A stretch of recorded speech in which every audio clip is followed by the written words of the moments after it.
நபி ஸல்லல்லாஹு அலைஹி வஸல்லம் அவங்க சொல்றாங்க, நாளைக்கு மறுமையில முதலாவது நரகத்துக்கு எரிமூட்டப்படுபவர்கள் அல்லது முதலாவது நரகத்துக்கு அனுப்பப்படுறாங்க 3 பேர். முதலாவது ஆள் யாரு? ஒரு அறிஞர், ஒரு இஸ்லாத்தை படிச்ச ஒருவர். அவர்கிட்ட அல்லாஹு தாலா இஸ்லாத்தை படிச்சதை என்ன செய்வான்? இஸ்லாத்துல விளக்கத்தை கொடுத்ததை, அறிவை கொடுத்ததை அல்லாஹு தாலா சொல்லி காட்டுவான். அவருக்குரிய அருள்கள் அவர் ஏற்றுக்கொள்வார். என்ன செய்தா என்று கேட்பான். அவர் சொல்லுவார், இறைவா உன்னுடைய மார்க்கத்தை உனக்காக நான் அடுத்தவர்களுக்கு எத்தி வைத்தேன், இப்படி எல்லாம் செஞ்சேன்னு சொல்லுவார்.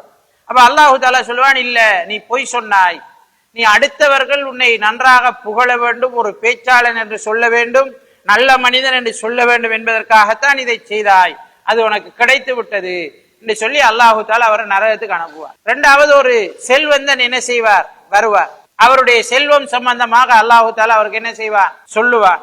அவர் அதை ஏற்றுக்கொள்வார். அவர்கிட்ட அந்த செல்வத்தை வச்சு என்ன செய்தா என்று அல்லாஹு தாலா கேட்பான். அவர் உனக்காக நான் உன்னுடைய பாதையில செலவு செய்தேன், வறியவர்களுக்கு கொடுத்தேன் அப்படின்ட்டு அவர் செஞ்சதையெல்லாம் சொல்லுவார்.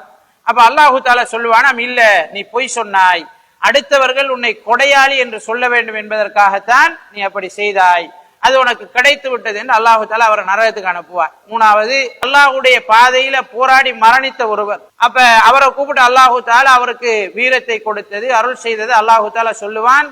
அவரும் அதை ஏற்றுக்கொள்வார். என்ன செய்தா என்று அல்லாஹு தாலா கேட்கிற நேரம், நான் உன்னுடைய பாதையில உன்னுடைய மார்க்கத்திற்காக போராடி உயிர் நீத்தேன் என்று சொல்லுவார்.